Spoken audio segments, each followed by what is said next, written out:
Hello, welcome to the ACF podcast known as Waken. I'm your host, Douglas. Throughout this past quarter, we have been providing these weekly podcasts so that you get to know your fellow ACFers. This week's episode, we have another beloved senior who has a big heart and a big stomach. Please welcome Calvin. Hi, thanks for having me on here, Douglas. Yeah, thanks for coming on. So man, what have you been up to? How are you, like, during this whole quarantine thing?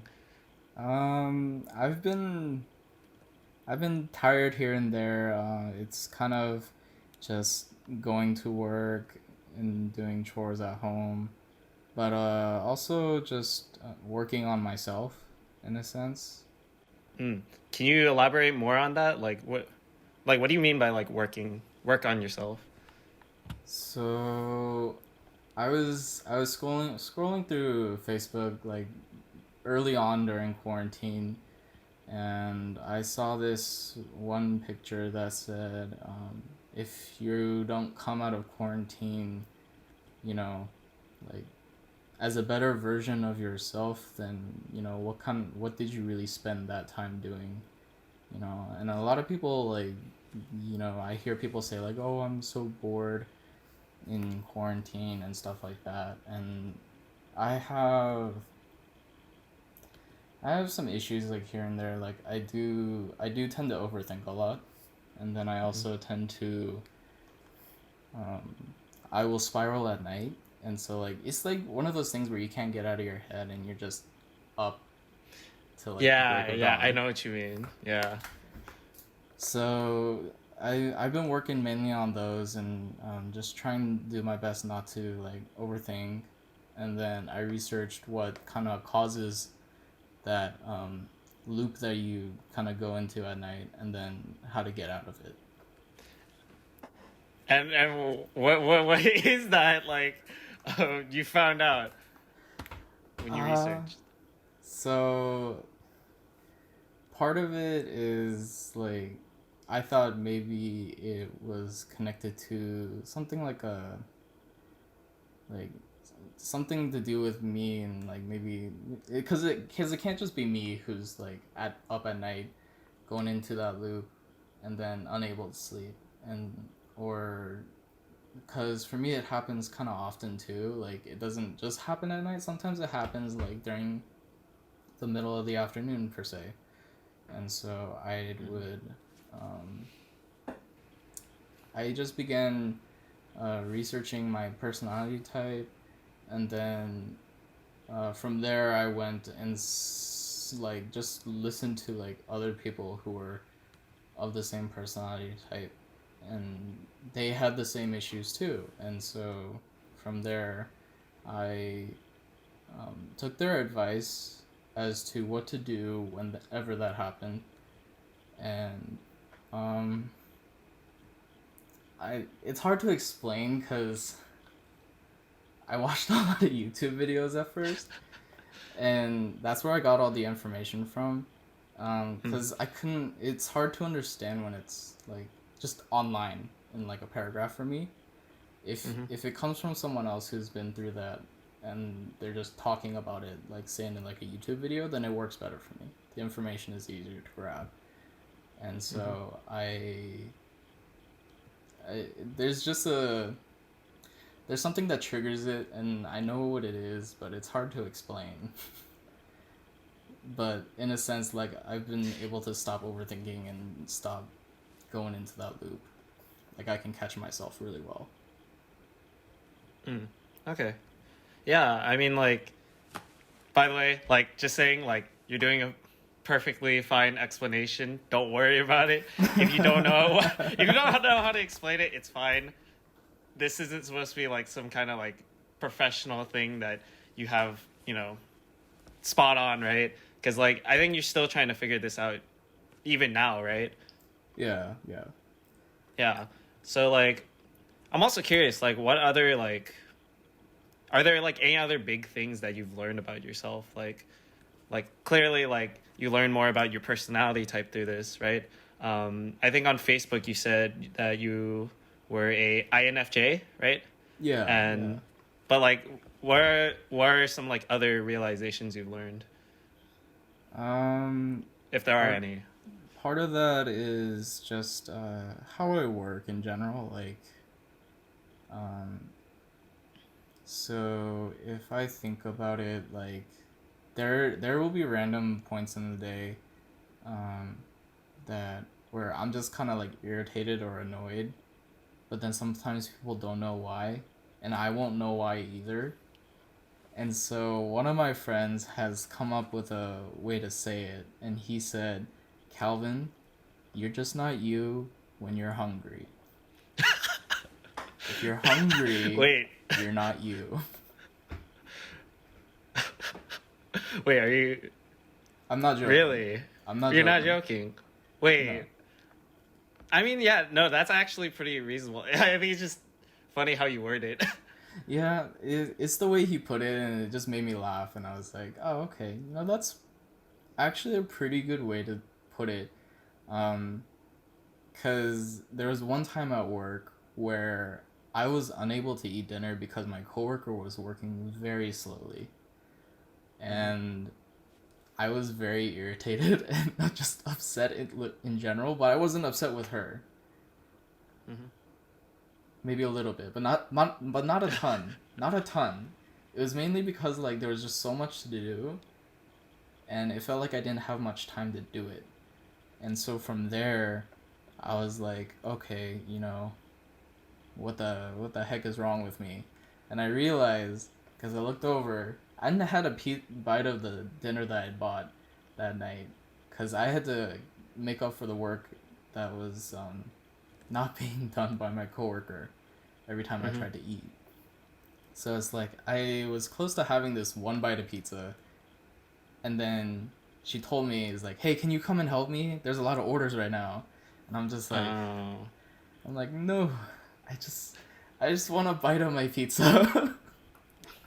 Yeah, no, I feel that. Like when I used to work at a poke shop, like we would be like heavily understaffed, and sometimes we would have like random rush hours, like for no reason, and I'm just like on my like hour break or something like that, and then my coworker's like, "Wait, can you come and help me? There's like a huge line." And I just look at like, so normally we can like go into the office and like we can also see like the cameras and stuff like that. Like our managers chill like that to let us do that. So like I would look up because that's where the cameras are, right? I just see this huge line. I'm just like, are you serious? I'm on my break. I just want to eat and chill and relax. I've been here for so long.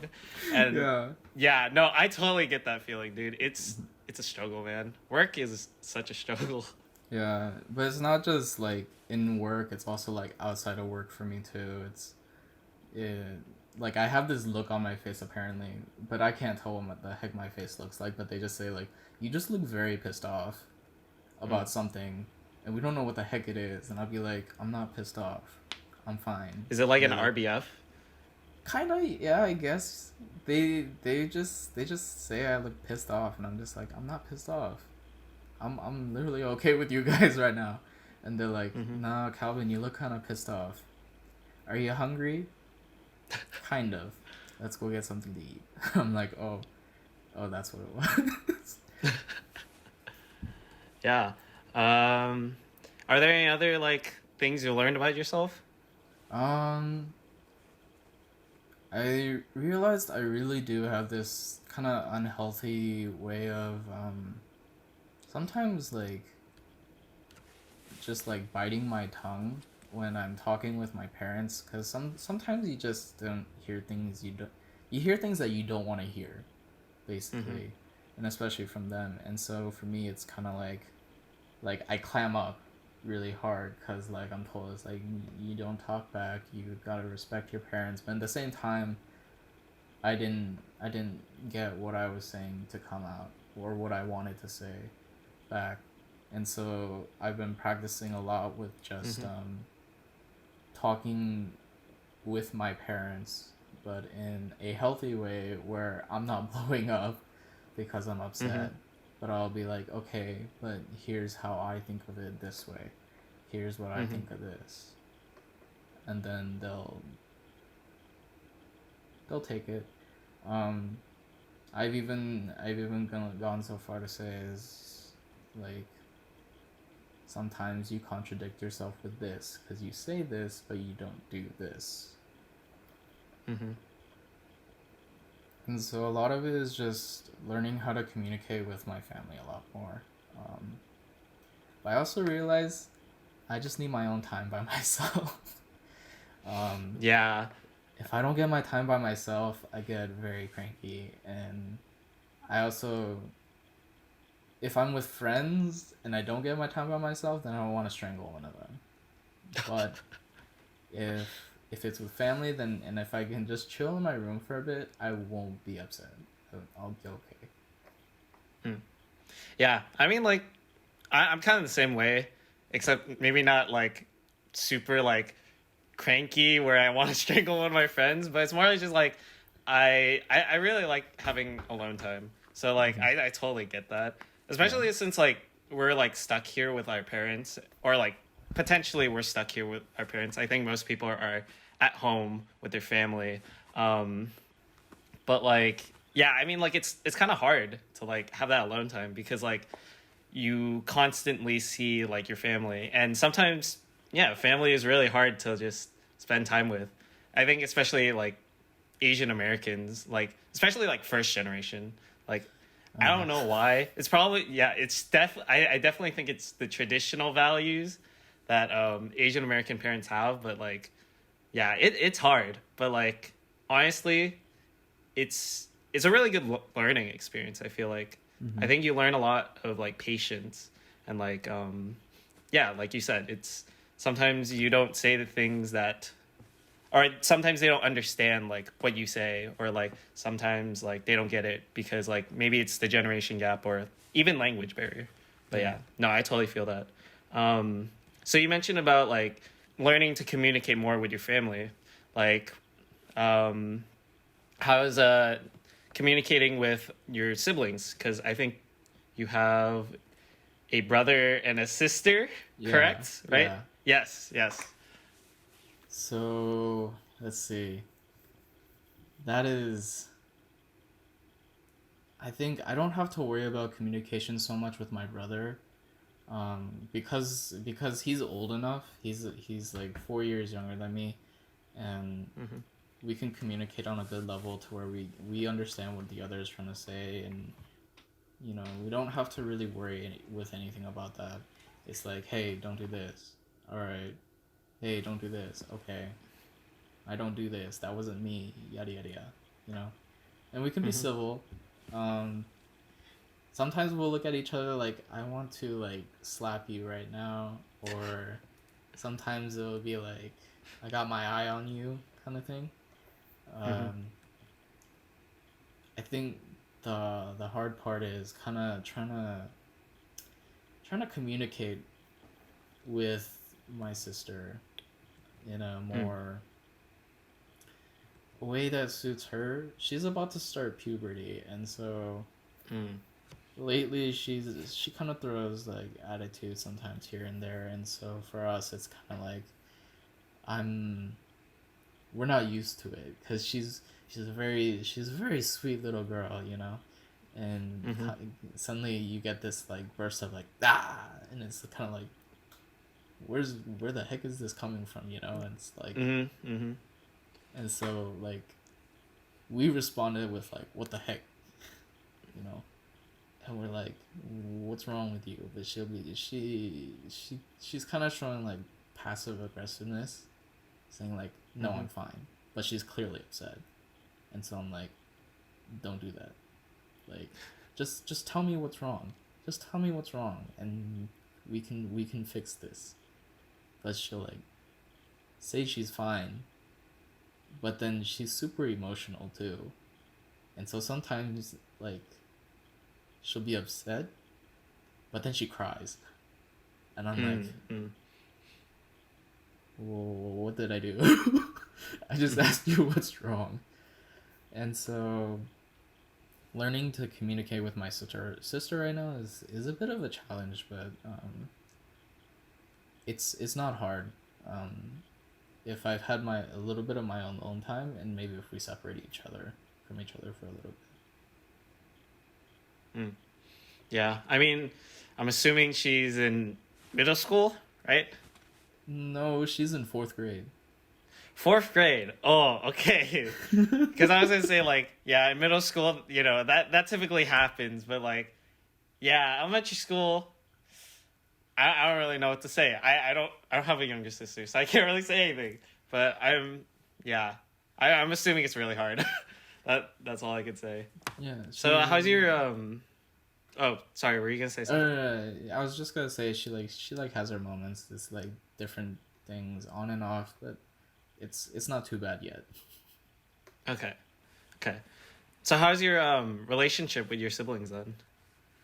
With my brother, we laugh together about a lot of different things. We can hang out with each other time to time, play games together, but we like being separate from each other at the same time too.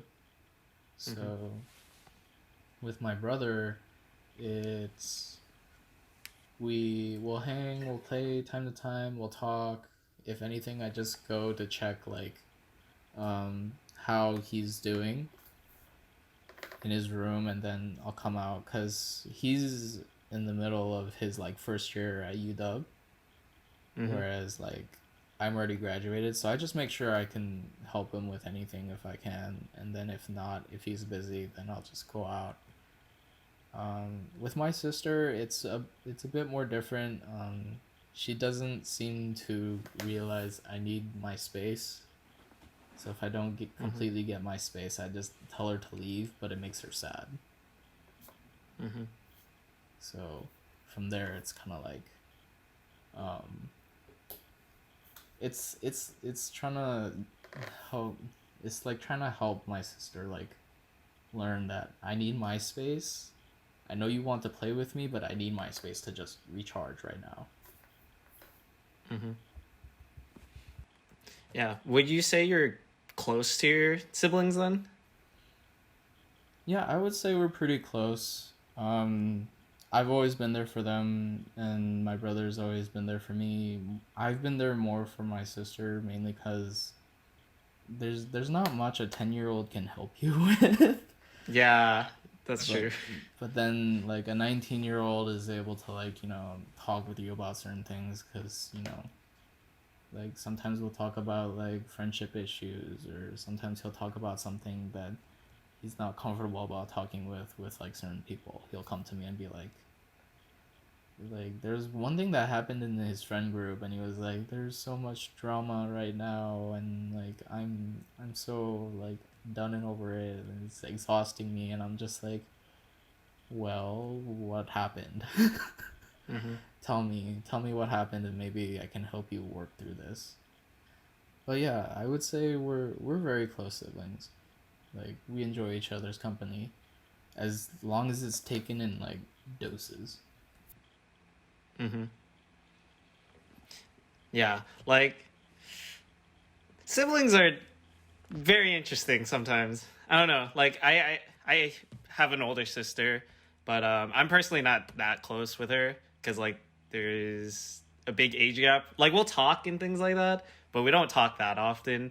It's almost maybe once every week at minimum, or at most actually.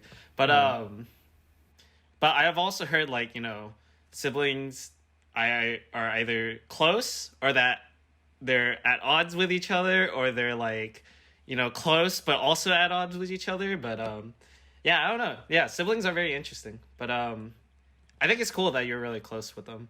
I kind of wish I was close with my older sister, but yeah, it's cool. So I also want to talk about this one particular instance. I think you might have written this on your Facebook. I think you talked about being a role model for your siblings. That apparently one day you were just worshiping in your car, and then you got your sister to sing the song "One Way." Could you? Do you remember this instance? Yeah, I remember that instance. Yeah, can you talk a little bit more about it? So, for the context of that, my parents always told me whenever when I was around my siblings, my parents always told me, I was oh, there's a way you have to act, because they'll learn how to act from you, and basically they'll learn off of you, kind of in a sense. Like they look to you as this kind of role model, and I'm just kind of like, what does that mean? If anything, they should be learning from you and mom, and not me. I just want to go have fun with my friends. I didn't think I impacted my siblings at all at the time. And then in that instance, I turned on some worship music because back at that time I was really getting to know my faith, and I had also entered youth leadership at the time. And so I was like, I like worship music, so let's turn some on. And whenever I'm driving, like I always have complete control over like what's playing. And so I turned on one way, one way, and then she actually started singing along, and at that point I kind of understood. It's like, oh, okay, so this is why, like this is why my parents tell me to act a certain way, because the older sibling really does rub off a lot, because I don't know how it works, because I don't have an older sibling, so I'm the eldest, and but I kind of get it, because there's always older people I look up to, and those people will be like the people I call hyung, which is Korean for like older brother. And so I'll be like, oh, like, I look up to them in certain ways, in certain aspects, because they're respectable. And so I wasn't sure what kind of role model I was until like that moment. I was like, oh, okay, so I really do have to act a certain way, otherwise she's gonna start acting like this or like this. And so right now, like, my sister has like two older brothers. She has me, and then she has my brother, but then like, so she has like a very big mix of me and my brother's influence in her right now. And so sometimes you'll see that, like, sometimes she doesn't want to heat up her food, like my younger brother. But then there'll be like instances like me where I'm like, I think she learned to eat a lot, mainly because of me. It's like I ate a lot of my like favorite food, and then so she picked up on that. It's like, oh, like it's okay to eat a ton if it's your favorite food. And there's that instance, like one way Jesus, and then because I went to church a lot, like she wanted to come along, but for me it was hard because the times just didn't match up services wise, and it's not like my whole family was going to church. It was just me, and so I had nobody to watch her whenever like I went to service. Like I would have to go early, just to drop her off, and then like I'd like sit there and wait until like the college service or something, but then that's not until later, and so there's a it was a struggle, and I always told her like, oh, like maybe next time if I could have found someone to like watch her for like a little bit, then yeah, it would have worked out great. But then like the people who could watch her, like they have stuff they want to do too, and they want to go out and like see their friends and stuff like that, mainly because like some of the people that were watching them were like other youth or like other like students, I guess you could say. And so for them, like they're like, oh, like I can't watch your like sister the entire time and while you like go to service or something like that. And so I tried bringing her one time to my service, but that didn't work out because she got bored. And when a child gets bored, it's hard to keep them under control. So I was like, okay, this is hard. So like instead, like I just did other things. Like I made sure I did my work. I made sure I did like chores, just to make sure, like, oh, like she'll do them, like, she'll want the help and stuff like that, or she'll do the chore properly, at least, like if she does it.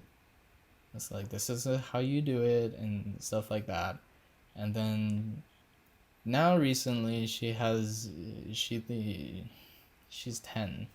So there are certain chores she can't do, but the chores she can do, she'll do, Mm-hmm. which is like nice to see because like me and my brother always like divvy up the chores. It's like, okay, you do this, I'll do this.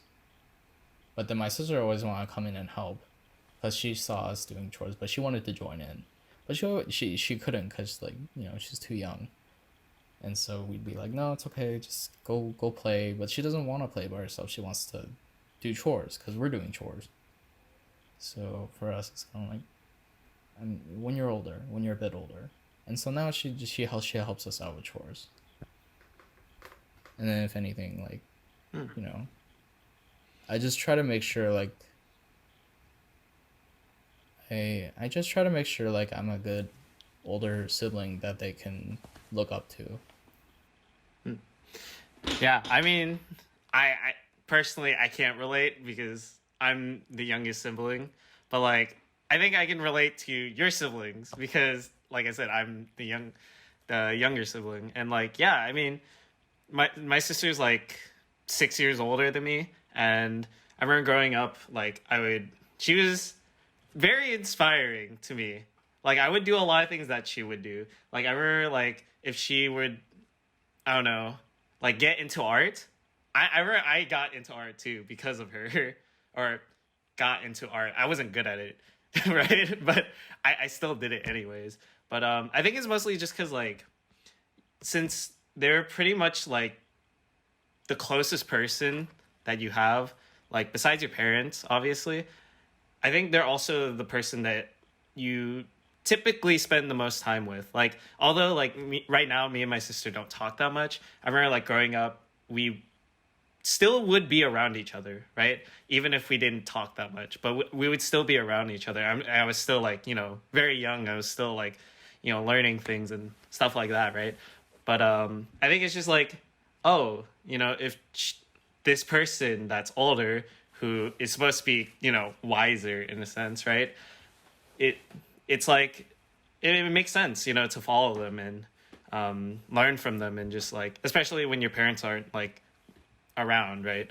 But yeah, that's cool. That's actually really cool. But yeah, we're gonna transition a little bit, and we're gonna do a segment called Trip Down Memory Lane. So we have this segment where basically we just talk about some things that that happened in your past, and we're just gonna talk about it. We found this on your Facebook. That's where we find all of our information, basically. But yeah, so the first thing is Prom 2K15 on the boardwalk, and one of the things you said was your favorite. It was your favorite night. So, care to elaborate? So, I think one of the reasons like prom was like, I guess one of my favorite nights is because that was my first like actual dance and going with an actual person that wanted to go with me. um, like when I started high school, it was kind of like this thing where it was like, oh yeah, like I'm gonna meet people, like maybe I'll get a girlfriend, yada yada yada. But second of all, I was like, oh yeah, there are dances that are not like the middle school dances. Like these are actual dances. And I was like, you know, I'd like, I want to try to go with a girl. But then all 4 years I tried, I was either one, turned down, two, they were already taken, or three, they're like, I don't see you that way.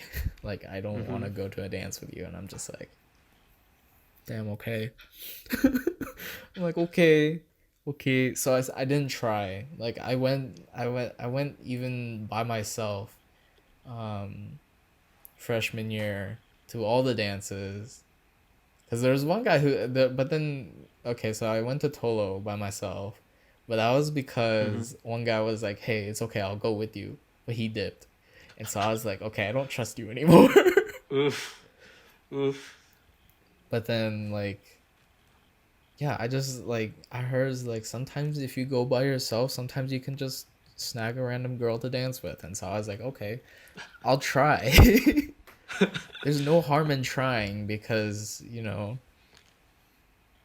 it's like if you don't take it's like shooting your shot basically. But like Mm-hmm. at a dance where you're trying to see if there's any girls that are kind of like by themselves. Mm-hmm. Okay, it sounds terrible, but like it's kind of like, I just went to see if like I could have fun at these events. But in Yeah, general, yeah, like yeah. go to skip to like senior year, and I asked this girl, I was like, hey, would you go to prom with me? Because I'd asked all my friends before. I was like, hey, does she got someone to go to prom with? And they're like, no, nah, bro. Why? I was like, I was thinking about asking her, and they're like, really? You even talk to this girl, Calvin? I'm like, yeah. Why? And they're like, really? And I'm just like, okay, stop with the questioning voice. Like, I'm just trying to have fun. I'm trying to go Mm-hmm. to prom too. Because I felt like, it'd be sad to go to, like, to not go to prom. But, like, at the same time, I was, like, fine with going by myself. And I had a backup plan. And, like, that included, like, Korean barbecue and just going to karaoke.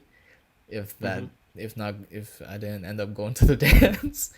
I mean, So, solid plan. That's a very solid plan. yeah. And I was like, you know what? It's okay. Either way, I'll be having fun. And so like Mm-hmm. I asked her and she said yeah. And I was like, "Oh shoot. Okay." And I came home all excited. I was like, "Mom, Dad, I got a date to prom." And they're like, "What? Doesn't that mean you got to go get a suit then?" I was like, "What? I need to get a suit?" Doesn't what I have work? And they're like, "No, no, no, no, no. That doesn't work. Like you need to know what your date's dress is like and stuff like that." So I was like, "Oh, okay." But in general, like that night it was like an adventure, I would say. Mm-hmm. We didn't know what the heck to do because we couldn't join a group last minute, and they were like, "No, sorry, like our group's full." So it was just us two, like going around and doing stuff before the dance. And so we ended up Mm-hmm. going to a sushi restaurant, all dressed up Oh. in like me in my suit, and then like Mm-hmm. her in a dress, and like we went to go eat sushi. And then we were just like, what the heck do we do after this? And so part of the night, yes, was kind of spent like in the car, like trying to figure out what the heck to do. But I would say like it was kind of fun because like later that night we were dancing, and like I got to like slow dance with a girl for like the first time. I got to enjoy just having a date to a dance in general, like having like a high school experience. Like I could say like, oh, yeah, I really enjoyed that. And she was very nice, and like she was very patient with me because our venue was down in Seattle, but I'd never driven in Seattle before. And so I took so many wrong turns that night that it took us about 2 hours to actually get back up to our area. And so I was like, hey, sorry about that, took us a while to get you back home, but I'm sorry. Mm. But and she's like, no, it's okay. Like I had a really great time because of you. I think if I didn't go with you, it probably would have been more weirder and more awkward and stuff like that. But like, I had a great time because of you. And so I was like, oh, well, I had a great time with you too. So hopefully see you again later, yada yada yada. And sometimes we talk time to time. Um, like she like 1 year after, and she like shared it. It was an awkward photo because like Mm-hmm. people from my school were sharing like last year's like prom photo, and I was just like, did we take a photo? But then I didn't realize we did. And the one photo she had was me like trying to fix a button, and I was looking down, and I was like Oh. this, and I was just like, oh. oh no. And that's the photo she shared, and I was just like, okay. I mean, it works. It works. Like it's a prom photo, but like yeah, it's just one of my favorite nights because it's a high school memory that I can say that I actually enjoyed. Nice. Solid. All right. And the next thing we have, which is also our last thing, is you were also on the Jumbotron in Safeco Field. Oh yeah, yeah. So that memory, that was a pretty chill memory because like I've been to Safeco Field a lot of times. Like Mm-hmm. one time was in a suite like because my dad's work was like, attending like the game, so like we got to go up to a suite and watch the game from there. But every single time like they like were like, oh yeah, like do wave or do this or whatever. It was hard to like get on there, and I didn't realize how hard, but like every time when I was little, like I always had hope. It's like I will appear on that big screen. I will appear on that Mm-hmm. big screen and like I can wave at people. Mm-hmm. And so like for me it was kind of like, oh, I never got on there.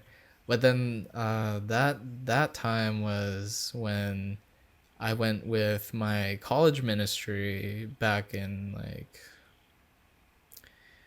I'm gonna say that sophomore year. Our past the college pastor bought some tickets to like the game, and I don't go for the game really because I Mm-hmm. mean, not gonna lie, the Mariners suck. There's Yeah, not they do. much They really do. like there's not much you can say to defend them. The Mariners just kind of suck, Mm-hmm. but I just went there for the company, and so like you know I think it was like take a selfie with like your friends and then put hashtag whatever. I forgot what the hashtags were, and then like, but put Mm-hmm. up hashtag yada yada yada, and we will like show them like on the screen. And so Mm-hmm. we did our selfie, and we're just like, okay, let's see if it comes up, let's see if it comes up, and then it did came up, and it showed up on the jumbotron, and I was like, yeah, and Mm-hmm. it was just a good night that night, I would say, because you get to enjoy like fellowship with people, and then you also get on the big screen at the jumbotron. It's really hard to, and Mm-hmm. seeing that was just like, oh yeah, we did it, guys, we did it, we got on there. It's pretty cool. Yeah. Yeah, so that is it for our little segment known as Trip Down Memory Lane. So we're gonna continue on now. So you so you have a lot of orientation stories apparently. Um, so can you talk about like maybe like the most impactful one or like most like memorable one? mm, I would say it's sleeping at my pastor's house. Mm, Cuz like I wasn't super comfortable with like driving all the way back and forth, and not to mention like I had to wake up early for orientation. I think it was the second day. And so the night I came, mm-hmm, I after the first night, I made arrangements with my pastor. I was like, hey, is there like a way like I could sleep at your place and then head down for orientation? He's like, yeah, man. And so what happened is like it was really late night, but I think that was the most memorable one because he told me, he's like, you're a good guy and stuff like that, and we had like a heart to heart, and I got to know him better as a person because I've kind of known him my whole life, and so mm-hmm, like he was another person I kind of looked up to because he had a fat amount of growth in the amount of time I knew him. Like mm. like when I was younger, he used to be like the guy that would torture kids by like Oh. by like torture, and like by torture I mean like tickle or like chase and play around with them and stuff like that. Yeah, of course, obviously. Yeah, Like, yeah. That would be kind of weird as a pastor if he actually did torture people. Yeah. And so like, but then he changes into like, you know, like a pastor, and like a really, he just felt really different like when I met him as a pastor. And so I was like, what happened to you? But you also changed a ton, but in a good way. In a good way. And so like it was like it was a very fun night, because like he took me out to for dinner like after he got back from work. He's like, "Oh yeah, like don't worry, I'll be there in like, 10 minutes. Like, are you hungry? You want to eat?" And I was like, "Yeah, I'm hungry." He's like, "You cool with McDonald's?" And I'm just like, "Oh yeah, sure. Like let me get those chicken nuggets, yo." And so he hit me up with the nuggets, and we went back and just ate and had a good time at his place. And I guess we just got to know each other better. And so that's what I liked the most about when I was having orientation. It wasn't really meeting people. A lot of people didn't really want to talk. They were just like, I'm like, "Hey, I'm Calvin," and they'd be like, "Hi," and I'm just like, "So what's your name?" And they'd be like, "Oh, it's this," and I'm just like, "Okay, you obviously don't seem like you want to have a conversation." Yeah. But I mean, yeah, that's cool. Like, I think sometimes it's really hard to get to know your pastor, especially like, it's he's a pastor. He's like doing so many things and like, preaching like every week, and he has to prepare a sermon, but also, he's taking care of maybe his family, and then like, it's trying to see many other people because, they have responsibilities to like look after the church. But I think that, yeah, that's really cool. Like that you were able to get to know your pastor like that. Like personally, one day I would like to know my own pastor at my own church, like a little bit more in depth and more well, I guess. But yeah, that's really cool. I think the last thing we have for right now is about Facebook. Scrolling through your Facebook, your timeline. That's what it's called, right? Timeline. Yeah. That was such a boomer thing to ask. So yeah, scrolling down your like Facebook wall, your timeline, whatever it's called, you seem to like have a lot of things like that you like to write about. So like, can you talk like a little bit more like on why you use Facebook in such a way and what started this way of like using Facebook? I think I don't so like earlier, like when I first got Facebook, I was like, "Oh yeah, this is great. Like I can just say whatever I want." But for me it became an outlet, kind of like to just kind of spew stuff out. And I didn't have like the concept of like a journal. To me at the time, like a journal was like similar to like a diary. And for me, like a diary is like a girl thing. And so I was like, I don't want to keep that. Like I'll use Facebook as an outlet. That seems like a much better idea. Mm-hmm. And then like you get comments from people saying like, why do you do this? There's really no point. Nobody's gonna read it. Also, you look really stupid over Facebook when you do that. And I was just like, well, it doesn't matter. I'm doing it because I want to do it. And so like I did it. And then I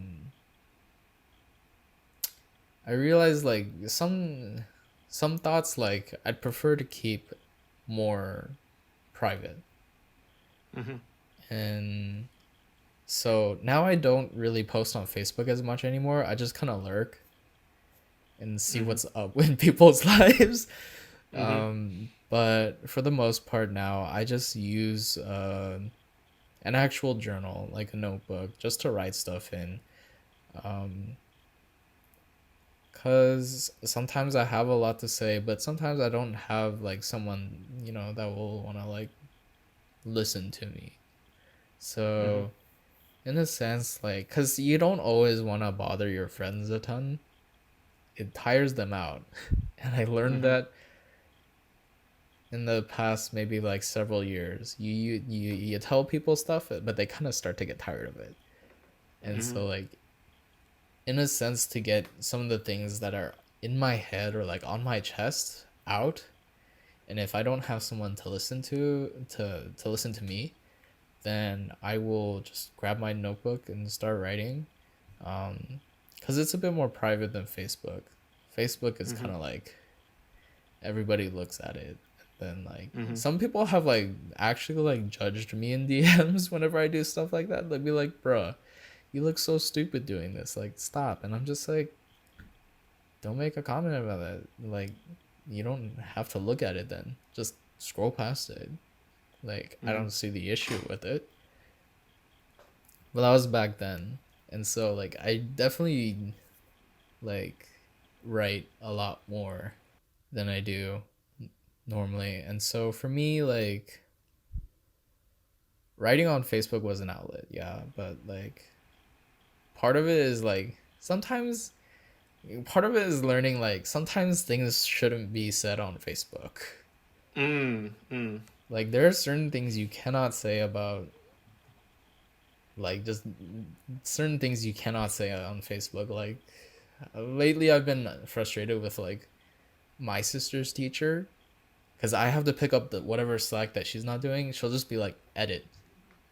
But she doesn't, when she grades my sister's work, is like, there's no clear context of like what she should be looking for. And so I have to go in there and I have to do like whatever the teacher's like not covering. And so like there have been multiple times where I just wanted to go to Facebook and just literally just vent and be like, I was gonna say so much certain things about the teacher over Facebook, and I was gonna be like, do your job right, or like don't do this job, because like you're not helping my sister at all. And so like I realized, like, I held back. I was like, no, I can't say that over Facebook, because I have a few friends that are teachers too, and I don't think the stuff coming back from them would have been very kind, because I was about to say some very, very mean things. And so I was like, you know what, just grab the journal, we'll write in there, call it good. But yeah, I don't view Facebook as an outlet anymore. It was, I felt like being an open book was always a good thing, but in a sense, like, there's certain things you gotta keep to yourself. Yeah, for sure. Like, I totally agree. Like, I would consider myself like a pretty open book. If you ask me anything, I'll say it, right? But yeah, no, like, there's definitely things that you shouldn't share, just because, like, it depends on person and like how they take it and who they are and stuff like that. But yeah, no, I totally agree. And also, like, journaling is also great. I love journaling. I don't journal as much as I used to before, but like, I think for me it's great to like journal and then just like have that as kind of like a snapshot of just like what kind of person I was that day, or like what kind of thing was happening this time. It was like, it's kind of a way to keep memory, but also like you said, like vent and just like put it all out there, right?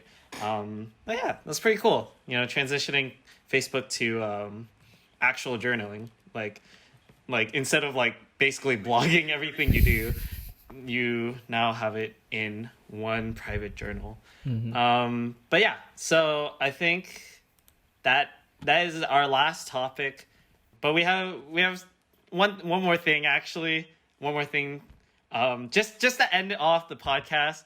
But since you are pretty big eater, like you eat a lot. I remember one time we went to was it udon or something like that? Yeah. And like you bought a lot of food. I remember because like I think literally like me, Susan and V had like just one bowl of like udon. You had like one bowl of udon, some other food too, and like I don't know, you just had a lot of food. That's all I remember. But like so like the question is like what's your like go-to place, and do you have any recommendations in Seattle or just like around your area? Let's see. That's a good question. So usually if I'm at UW, really depends on what I'm in the mood for.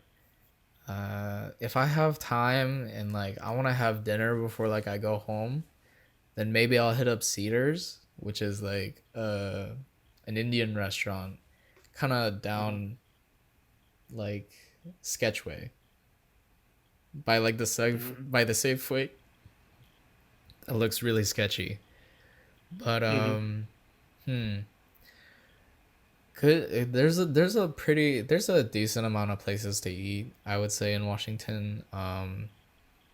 Like Edmonds is a good place to go try stuff. If you've ever been to, there's a breakfast joint called the Rusty Pelican. That's a good place to go to too. Like if you want like some, I wouldn't say it's bougie, but I would say it's a really good breakfast joint just to like have like American Diner? Or... Yeah, American Diner kind of thing. Edmonds, I find more for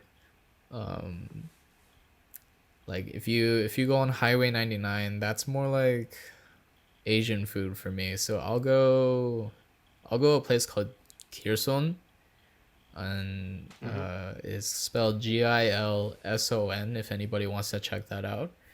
It's a pretty good like Korean bar food restaurant, I would say. Like they got plenty of meat. They just have a lot of variety of like just Korean food on there, which is why I like going there. They also have really good like fried chicken. Like the fried chicken there is like very bomb. But recently, I would say my go-to has been Buffalo Wild Wings with a guy. We'll have our bro time at Buffalo Wild Wings, and before quarantine happened, we just made it a thing. Like after work, like I go pick him up, or like I go to his house. He drives, and we just go late night, eat some wings, have some beer, and just call it a night, and then head home. Shoot, I should have I should have put down a list or something. Shoot. I mean, hey, if you have more recommendations, we'll probably just put it in the description or something like that. Yeah. I'll see if I can come up with any more. Okay, yeah. But is that all your recommendations? For now, yeah. For now. For now? Okay. All right. So that is everything we have planned for today. Thank you so much, Calvin, for coming on. Thank you for sharing and all that. But yeah, thank you guys for listening, and we will see you guys in the next episode. Bye-bye. Bye.